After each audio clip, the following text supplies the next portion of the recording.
Morning, everyone. It's a real luxury to be able to get out from behind the desk and come and meet people who are in the field, who are actually doing the work that we try and support at the Arts Council. So I'm very pleased to be here. It's a good time to be here. It feels like the beginning of a new term to me after a very busy summer, and I just want to reflect a little bit on that. So the Arts Council was a principal funder of the Cultural Olympiad because we thought it provided an astonishing platform for artists and makers on an international stage, because it could engage with audiences at scale, both those who love culture and those who could be inspired to do so, and because we felt that the programme would provide a catalyst for new partnerships, innovation and collaboration. And I hope those are all themes which you're going to reflect on today. The content that Rosie mentioned looks absolutely fascinating, and there are a number of Arts Council staff here who I hope are going to participate as individuals as well as representation of an institution in some of that conversation. And craft and makers were integral to the success of the Cultural Olympiad. We had Shauna Richardson's feat of personal endeavour, Lionheart, which featured 3 huge hand-crocheted lions in a custom-built mobile glass case that travelled across the country and stood proudly outside the Natural History Museum while our athletes won gold. We had Paul Cummins, who took over in the very seat of government with his ceramic garden. And my team tell me this is contentious in terms of whether I'm allowed to talk about it being craft or not, but I'm absolutely sure that it is, so you can discuss this in the break. We had Lone Twins Boat Project. We saw the skill and thinking involved in crafting the craft that became Collective Spirit, which is a boat of incredible beauty, embodying a powerful narrative of individual stories.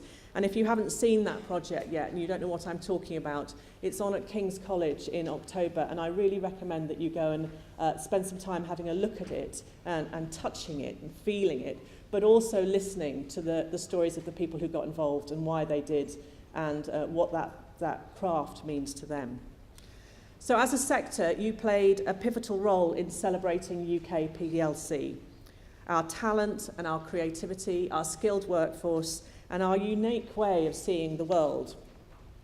And the Crafts Council plays an equally pivotal role, I think, as the nation's development agency for contemporary crafts in the UK. We value its work in championing craft, in helping to build audiences, and the important role that it plays in helping to drive the creative economy. And that's why the Arts Council funds the Crafts Council as one of our national portfolio organisations. We understand the significance of craft, the craft sector, and we back that with investment. And I think our track record is getting better in this area. Our core funding stands at just over £4.5 million this year to a number of craft organisations in the national portfolio, the backbone of the arts in this country. That includes our contribution to the Crafts Council alongside organisations such as the Devon Guild of Craftsmen and Craft Space, and new to the portfolio this year, the Bernard Leach Trust. Alongside that core funding, our Grants for the Arts programme provides invaluable project funding. In 2011-12, over £1.2 million was invested and awarded to craft projects, and craft was the 3rd highest beneficiary within our visual arts classification. So something you're doing out there is right and is working in terms of the success of that Grants for the Arts programme. And we've also supported recent projects through that programme, like Julian Stair's current exhibition at MIMA, Liz Cooper's exhibition, Beauty is the First Test, which recently opened at the Pump House Gallery here in London. And makers such as Lucy Brown and Anna Ray were also backed by us to exhibit new work at the project space at Collect this year, which was a great opportunity, really well taken. We also funded 3 national craft projects in the last couple of years. The Museum Maker, Forming Ideas, and The Shape of Things, which have supported makers and curators, a number of whom I'm sure are in the room today, to collaborate with the heritage sector, to broker international exchange and debate, and to support a sector in making sure that it is culturally diverse and representative as well. And I think there were lessons learned through those projects about the nature of collaboration that we might want to see go through with some of this exciting work that you're going to talk about today. Now, as the organisation that champions and develops and funds the arts, we really do understand the changing environment in which you're all operating. Of course, that includes the current economic climate. budget cuts, the changes to higher education, and the impact of digital technologies. Some of those are obviously more challenging, and some of them have really positive thinking and possible impacts for you and for us as a funder. I think Crafts Council has a pretty vital leadership role in the sector's resilience, and perhaps that's something that will underplay while you talk about some of these exciting collaborations. Events like this are really important, as well as the specific support programmes that the Crafts Council runs, the national networks, and I think networks and sharing of practice is becoming increasingly vital for people who can feel slightly isolated in a difficult climate, and the invaluable research and advocacy programme that runs alongside all of that. And the Arts Council and the Crafts Council are modelling the type of strategic partnership together which we know is essential for the resilience of the sector and which we're telling all of you to model. So hopefully we're getting pretty good at that sense of coming together for maximum impact. Collaboration is the key word, it's the mantra. Collaboration with organisations like the Crafts Council is important for innovation and to the Arts Council achieving its ambitions for arts in this country.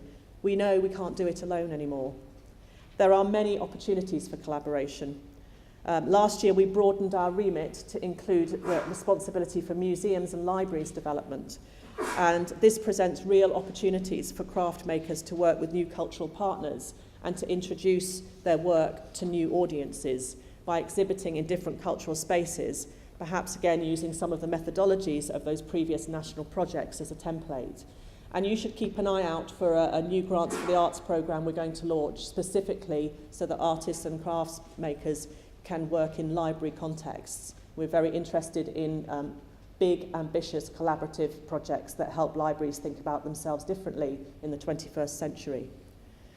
The Crafts Council, as I said, is key to helping us with all of this, and we see the Crafts Council having three major roles. One's about creating sustainable businesses across the craft sector. One's about training and engaging the next creative generation via new digital technologies as set out in our new creative media policy, which you can find out online. And one, obviously, is about that partnership work to stimulate innovation. And we shouldn't just forget, because Rosie's just reminded me, the work that they are doing to ensure our children and young people are inspired to learn, to see, and to develop the necessary skills to make contemporary craft and work in the sector. If we can't get young people with those skills at the right age, it's pretty hard to create that environment much later on. So I want to talk about a couple of areas where we're working together, and then I'm going to hand over. One of those joint areas of work is the Creative Industry Finance Scheme.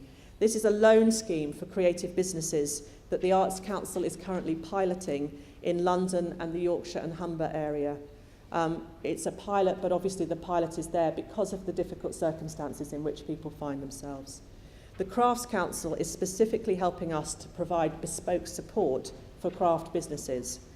The loan scheme is going to run for a year in this pilot phase, and it's expected to be most useful in providing financial support to businesses that have been unable to obtain loans elsewhere, and to small to medium-sized creative enterprises who want to increase their skills, attract further investment, and grow their businesses.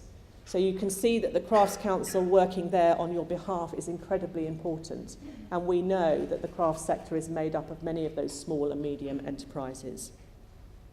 In addition, craft organisations can also apply to our digital R&D fund, which we launched in July to drive innovation through collaborative working. So if any of you come to the end of today and think, I've got this fantastic idea and I now have to do something with it, go and have a look online. The partnership is between the Arts Council, Nesta, and the Arts and Humanities Research Council. And I think we're going to hear a lot about that partnership between HE and the arts and cultural sector being incredibly important. It encourages collaboration between arts, digital technology providers and the research community in order to undertake experiments from which the wider arts and cultural sector can learn. It's a £7 million fund to support R&D projects that use digital technology to improve audience reach and or explore new business models. And you can find out, as I said, much more online. Finally, and this is the key bit of the meat for the conference, there is a huge benefit from craft workers working in partnership with scientists, technologists and engineers to increase innovation in STEM subjects.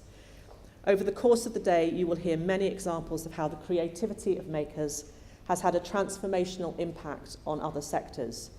Such partnerships help to lever growth across a range of industries, from healthcare and fashion through to retail and gaming industries, and they help to lever growth in our sector as well, our industry. I know that that's something that Ed Vaizey feels particularly strongly about, and it is really great that he is here today and that he has the ear of his colleagues in other departments to continue to advocate for this really exciting work. Again, this is something we can't do on our own, and actually DCMS can't do on their own either. It's a cross-government piece of work. It's vital that that kind of cross-fertilisation and forward-thinking in the craft sector continues. It's what's making the sector particularly dynamic and exciting, creative and important to our country's economic recovery. Traditional and contemporary crafts have always been a really important part of our cultural DNA, to who we are as a nation. Craft makers were a key part of the Industrial Revolution, as celebrated in Danny Boyle's reimagining in the opening ceremony. It would be great to see craft makers recognised and celebrated for being at the forefront of our new technological revolution as well.